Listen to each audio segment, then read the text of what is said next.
Olá, meus irmãos, a graça e a paz do Senhor Jesus, tudo bem com vocês? Espero que vocês, as suas famílias, os seus amigos, os trabalhos, as aspirações de cada um de vocês, espero que todas as coisas, enfim, estejam bem. Bem, eu fui convidado gentilmente pela nossa querida irmã Eliane para participar da capela de hoje, trazendo uma breve meditação aí para vocês, e eu gostaria de fazê-lo, especialmente tendo em mente todos os contextos difíceis pelos quais nós temos passado nos últimos meses, na verdade, mais de um ano, que envolve a pandemia do coronavírus. Então, eu gostaria de trazer aí para vocês, de compartilhar aí com vocês uma meditação sobre a oração. E eu gostaria, portanto, de falar com vocês nesse momento sobre 7 lições de Tiago, da Epístola de Tiago, sobre a oração. Então, eu quero convidar para isso, eu quero convidá-lo a abrir a sua Bíblia em Tiago, no capítulo 5, e versículos 13 a 18. Tiago, no capítulo 5, versículos 13 a 18. O texto bíblico diz o seguinte: está alguém entre vós aflito? Ore. Está alguém contente? Cante louvores. Está alguém entre vós doente? Chame os presbíteros da igreja e orem sobre ele, ungindo-o com azeite em nome do Senhor. E a oração da fé salvará o doente, e o Senhor o levantará, e se houver cometido pecados, ser-lhe-ão perdoados. Confessai as vossas culpas uns aos outros e orai uns pelos outros para que sareis. A oração feita por um justo pode muito em seus efeitos. Elias era homem sujeito aos mesmos sentimentos que nós, e orando, pediu que não chovesse. E por 3 anos e 6 meses não choveu sobre a terra. E orou outra vez, e o céu deu chuva, e a terra produziu o seu fruto. Amém? Já que o nosso assunto envolve 7 lições de Tiago sobre a oração, nada melhor do que começarmos orando, não é mesmo? E pedindo para que Deus fale ao nosso coração, ao nosso intelecto neste momento. Vamos orar? Pai, eu quero bendizer e exaltar o seu nome. Eu quero agradecê-lo pelo servo de Cristo existir, pela coordenação do curso, por todos os meus queridos irmãos, irmãs, colegas, professores, todo o corpo docente, discente, todos os alunos, todas as igrejas, confissões e denominações representadas. Te agradecemos por todos os nossos irmãos, por cada um deles, suplicando neste primeiro momento que esta mensagem, Senhor, esta reflexão possa encontrá-los bem, que o Senhor os guarde, não somente aos meus familiares, mas aos familiares dos meus irmãos, das minhas irmãs em Cristo, e que o Senhor nos abençoe neste momento de reflexão acerca de assuntos importantes presentes na sua palavra, especialmente o assunto que envolve a oração. E por falar nisso, Senhor, que o Senhor ouça, te pedimos, por favor, a nossa oração, abençoe a nossa vida. Senhor, mais uma vez, todas as disciplinas ministradas neste semestre no Servo de Cristo, todos os alunos, com todas as incumbências e tarefas que eles têm, que o Senhor dê graça a todos, para que nós, com base na sua graça e auxiliados pela sua graça, possamos desempenhar as nossas tarefas da melhor maneira possível e que elas venham a glorificar e engrandecer o seu nome. Fale conosco neste momento. Por favor, é o que nós te pedimos, agradecidos, em nome de Jesus. Amém. Bem, como nós adiantamos, o nosso propósito nesse momento é falar sobre 7 lições de Tiago sobre a oração. Quando olhamos para esse texto de Tiago, essa epístola de Tiago, uma das assim chamadas epístolas católicas ou universais, visto que acredita-se que ela tem um destino, é destinada, é endereçada à Igreja de Cristo, no sentido geral, existem algumas informações bem breves e preliminares que nós gostaríamos de compartilhar com os irmãos. Em primeiro lugar, quanto à autoria, normalmente os estudiosos entendem que o Tiago, como autor dessa epístola, seria Tiago, irmão de Jesus, e não os outros Tiagos presentes ao longo do texto neotestamentário. Em termos de data, os estudiosos eles divergem bastante entre si, para variar, não é? Acerca da data em que essa epístola teria sido escrita. Alguns colocarão uma data, talvez aquela mais antiga dentre os demais textos neotestamentários, como, por exemplo, em volta da década de 40 do primeiro século da nossa era. Outros colocaram Tiago por volta da década de 60, evidentemente também do primeiro século da nossa era, 60, 62, 63, alguma coisa do gênero, e alguns outros situarão esta epístola por volta do final do primeiro século. Bem, nós não sabemos exatamente quando a epístola de Tiago foi escrita, mas quando nós lemos o teor de todos os seus capítulos, os seus 5 breves, mas importantes, relevantes capítulos, nós descobrimos que Tiago parece escrever esse texto endereçando a cristãos que estavam passando por determinadas dificuldades, determinadas provações, determinadas adversidades. Nós vemos isso já no introito, na introdução, no preâmbulo da sua epístola, quando nós descobrimos uma série de advertências, uma série de ensinamentos sobre as provações e tentações em Tiago, no capítulo 1, versículos 2 a 18. Depois, nós temos uma série de informações, elementos sobre os pobres e os ricos ali na igreja. Parece-nos que havia um desentendimento quanto a essas pessoas, a esses grupos de pessoas. Depois nós temos um problema sério, por exemplo, quanto ao uso da língua, o uso irresponsável da língua, que muitos destinatários de Tiago parecem que estavam ali praticando, tendo ali um mau uso, né, um abuso, um uso irresponsável da língua. Há outras advertências acerca da avareza e dos prazeres mundanos, humanos, no contexto do capítulo 4, versículo 7. Esses assuntos sobre a língua no capítulo 3 de Tiago, não é? Dentre tantas outras coisas. Então, ao que nos parece, de forma, obviamente, muito breve, muito panorâmica, Tiago escreve para cristãos que estão experimentando uma série de reveses, adversidades na sua vida. Bem, sendo esse o contexto, então, eu entendo que não há melhor coisa, melhor maneira de tratarmos os reveses e problemas da vida, entre outras soluções bíblicas, é claro, mas não há melhor solução, melhor maneira do que por meio da oração.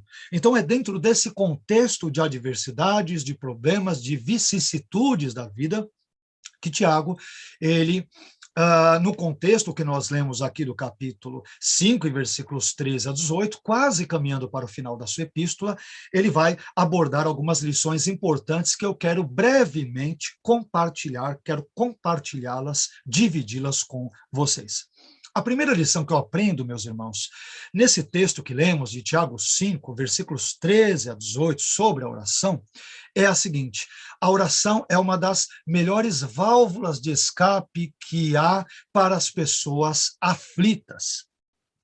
Tiago, no capítulo 5 e versículo 13, parte A, vai dizer isso quando ele diz: está aflito alguém entre vós? E qual é a resposta dele? Ore. Aqui a expressão está aflito, ela vem do grego kakopatel, que literalmente significa sentir-se mal. E, de modo geral, esta expressão transmite o sentido de sofrer, experimentar dificuldades.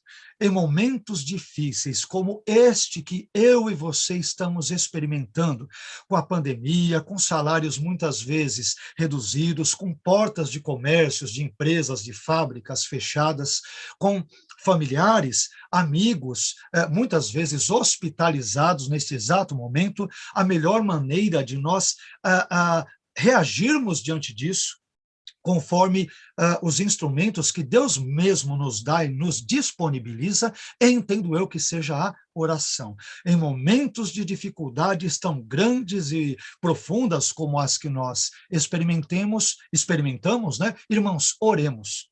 busquemos a presença de Deus em momentos como este de aflição, de dificuldades e assim por diante. Busquemos a presença de Deus, confiando que Ele é poderoso para nos abençoar e para nos dar escapes no devido momento, conforme a sua vontade soberana, que é boa, perfeita e agradável, assim nos possibilitar.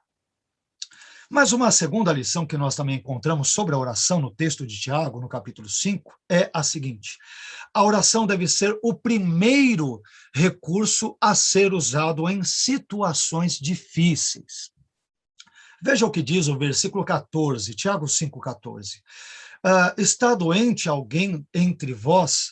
Primeiro, Tiago fala de aflições no sentido genérico, e depois ele vai dando exemplos, especificando alguns tipos de aflições, por exemplo, mencionando agora a doença. Está doente alguém entre vós? Chame os presbíteros da igreja e orem sobre ele, ungindo-o com óleo em nome do Senhor.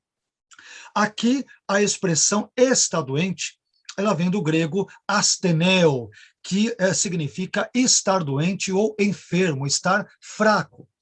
Então, diante de situações difíceis, diante de enfermidades, que mais uma vez, especialmente no momento em que vivemos, tem acometido muitos de nós, de nossos familiares, de nossos amigos queridos, dos nossos vizinhos, alguns dos professores, infelizmente do servo de Cristo, vários outros alunos, claro que não só da nossa instituição, de tantas outras também, é evidente, mas diante disso tudo, eu descubro no texto de Tiago que a oração deve ser o primeiro recurso a ser usado nas situações difíceis. Normalmente, nós nos lembramos de Deus apenas como ou quando a vaca já foi para o brejo, como costuma dizer o outro, ou quando as situações são, digamos que, irreversíveis. Mas em cada momento, em cada circunstância, em cada situação e aspecto, contexto da nossa vida, devemos dar a Deus a primazia das nossas orações, entregando no seu altar as nossas dificuldades, esperando que Ele bondosamente, generosamente, graciosamente venha, portanto, nos ouvir. Por mais que as situações, de uma perspectiva humana, sejam intransponíveis e impossíveis de serem solucionadas, não há, aprendemos nas Escrituras, impossibilidades para o nosso Deus. E Ele, portanto, é poderoso para curá-lo, a você que talvez esteja enfermo, esteja ouvindo essa mensagem, um familiar seu, um amigo seu, amigos queridos nossos, Deus é poderoso para curar essas pessoas, restaurar-lhes a saúde física, emocional, mental, ministerial, por que não dizer, no nosso tempo, não é? Mas Deus é poderoso para fazer isso. Então, oremos a Ele e peçamos a Ele a cura em todos os sentidos para a nossa vida, em nome de Jesus. Uma terceira lição que eu também descubro, lendo esse texto de Tiago, é que a oração deve ser sempre acompanhada pela fé. Tiago 5,15 diz: e a oração da fé salvará o doente. E a oração da fé salvará o doente.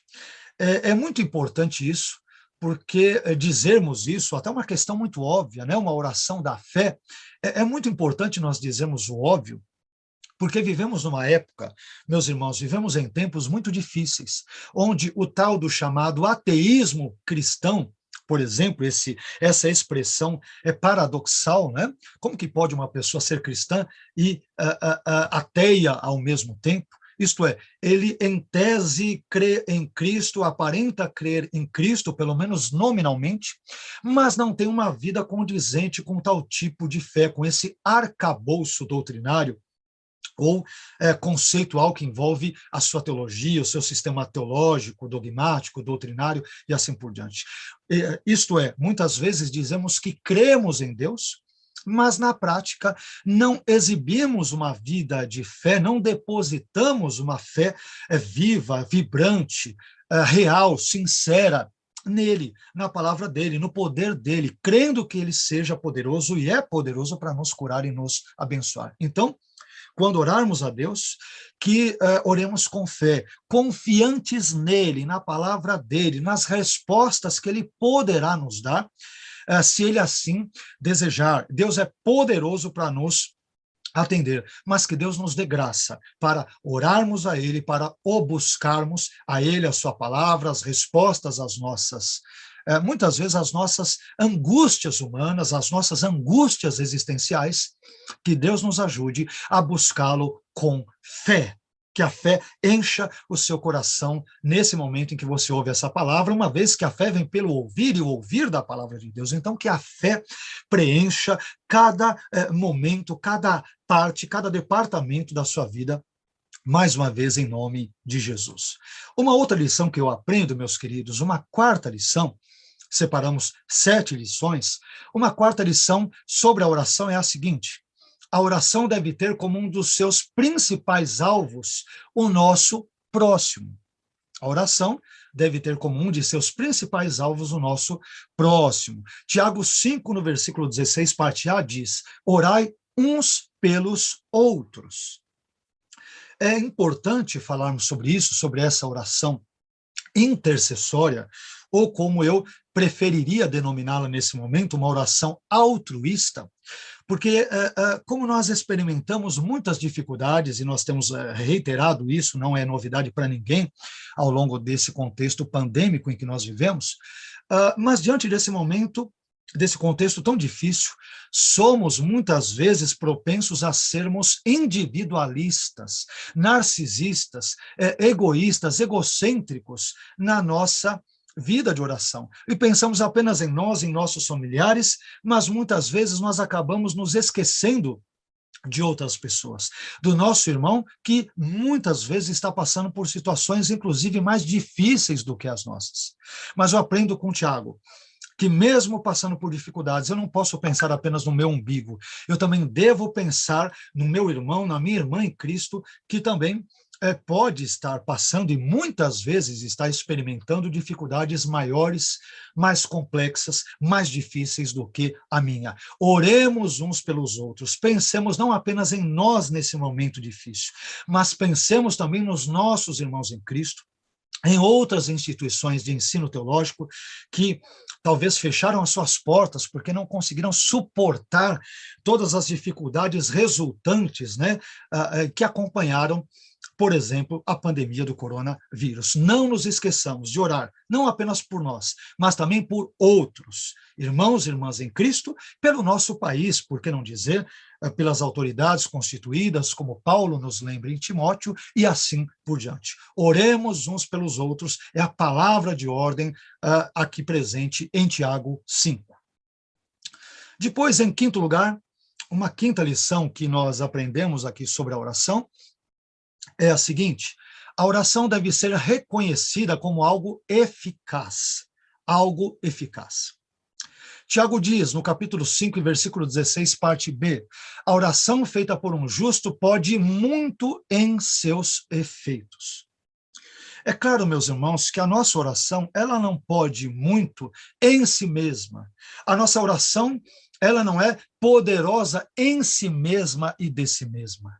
Mas todo poder que possa ou pode residir nela, só existe porque ela é endereçada àquele sim que é todo-poderoso, Deus, que é o único, não porque ele tenha nenhum tipo de dever quanto a isso, mas porque ele é gracioso e poderoso o suficiente para nos atender. Então, o poder da oração não reside nela em si, mas naquele a quem nós direcionamos a nossa oração, o Deus Todo-Poderoso, Deus Pai do Senhor Jesus Cristo, o nosso Pai Celestial.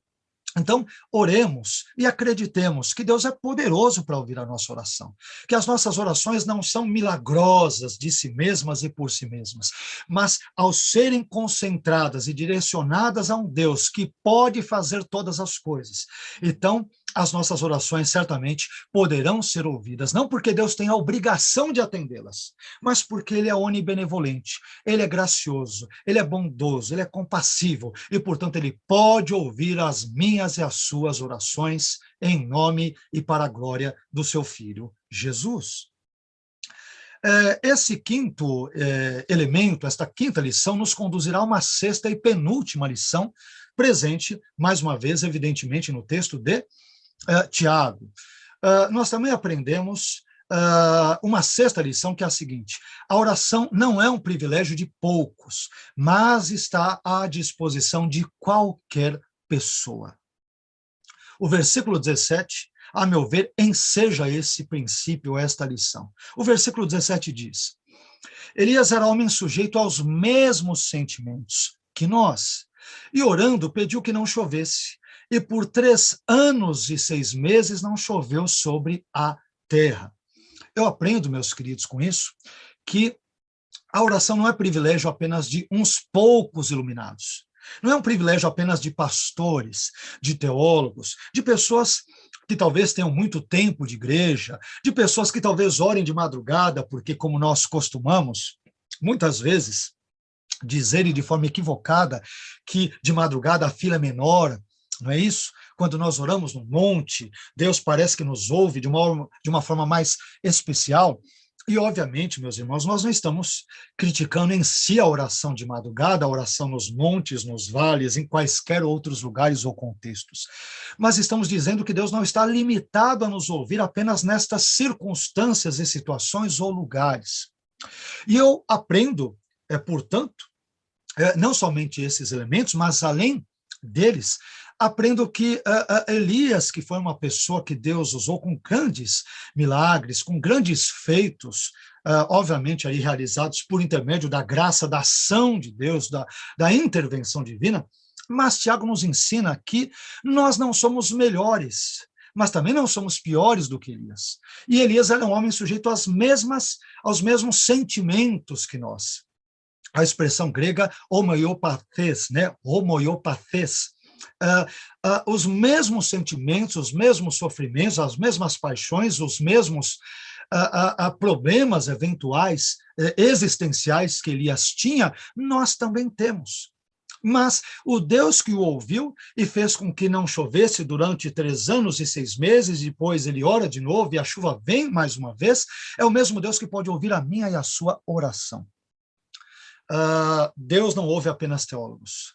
Graças a Deus por isso. Ele não ouve apenas pastores, líderes de denominações, seminaristas, professores de seminários teológicos. Deus ouve a qualquer um que orar sinceramente a Ele, crendo em nome de Jesus que a sua oração será ouvida. Deus é poderoso para ouvir a qualquer pessoa. Portanto, oremos, porque a oração não é um privilégio de poucos, mas está à disposição de qualquer pessoa que orar com fé, com a sua fé depositada em Deus, em nome do Senhor Jesus Cristo. Ele é poderoso para nos ouvir.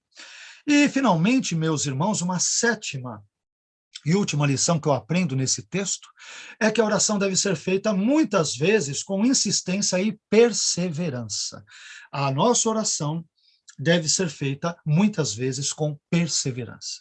Note o que diz Tiago 5,17. Elias era homem sujeito aos mesmos sentimentos que nós. E o texto continua dizendo: e orando, pediu que não chovesse.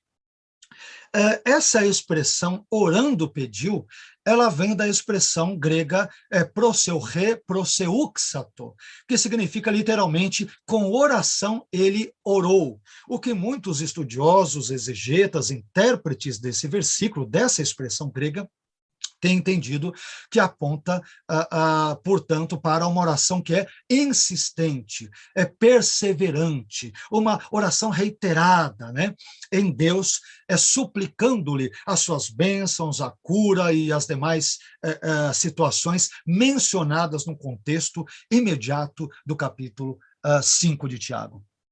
Meus irmãos, eu tenho para mim que muitas vezes as nossas orações não são ouvidas porque nós não somos perseverantes em orar. E nós temos vários exemplos de pessoas que perseveraram na oração na Bíblia, não é isso? Nós temos vários exemplos, mas muitas vezes eu entendo que Deus não nos ouve porque nós não insistimos em orar, nós não perseveramos em orar, nós entregamos os pontos, nós jogamos a toalha, como diz o outro, oramos uma vez ou outra, e se Deus não nos ouviu, nós simplesmente desistimos de orar, não persistimos na oração. Mas, nesse momento, eu quero encorajá-la a insistir, a perseverar na oração com Deus. Bem, Eu quero então concluir a nossa breve reflexão, resumindo os pontos que nós, muito panoramicamente, muito brevemente vimos, e nós aprendemos nessa nossa breve meditação de hoje, que a oração, em primeiro lugar, é uma das melhores válvulas de escape que Deus preparou para as pessoas aflitas. Se estiver aflito, meu irmão, ore a Deus, Ele é poderoso para ouvir. Vimos, em segundo lugar, que a oração deve ser o primeiro recurso a ser usado em momentos difíceis. Busquemos a presença de Deus, especialmente no momento em que nós vivemos. Ele é poderoso para nos ouvir. Em terceiro lugar, a oração deve ser acompanhada sempre pela fé. Que Deus nos ajude a orarmos, mas a orarmos com fé. Em quarto lugar, a oração deve ter como um de seus principais alvos o nosso próximo. Orai uns pelos outros, diz Tiago. Não pensemos apenas no nosso umbigo, mas também no nosso próximo. Vimos também, em quinto lugar, que a oração é algo eficaz, não em si mesma, mas é eficaz porque o Deus a quem ela é direcionada, Ele é poderoso, na verdade, todo-poderoso para responder às nossas súplicas. Em sexto lugar, vimos que a oração é um recurso que está disponível, está à disposição de qualquer pessoa. Assim como Elias orou e Deus o ouviu, não somos melhores ou piores do que Elias, somos igualmente pecadores e, portanto, o Deus de Elias, o Deus que o ouviu, também pode graciosa e bondosamente ouvir a mim e a você. Por fim, vimos em sétimo e último lugar que a oração deve ser feita com insistência e perseverança muitas vezes. Eu quero terminar esta reflexão sobre a oração, mais uma vez orando. Começamos orando, meditamos sobre 7 lições acerca da oração, e eu quero agora, mais uma vez, brevemente orar com e por você. Amém? Pai, obrigado por esse momento em que pudemos refletir, ainda que de forma sucinta, sobre alguns ensinamentos importantes ali presentes na sua palavra.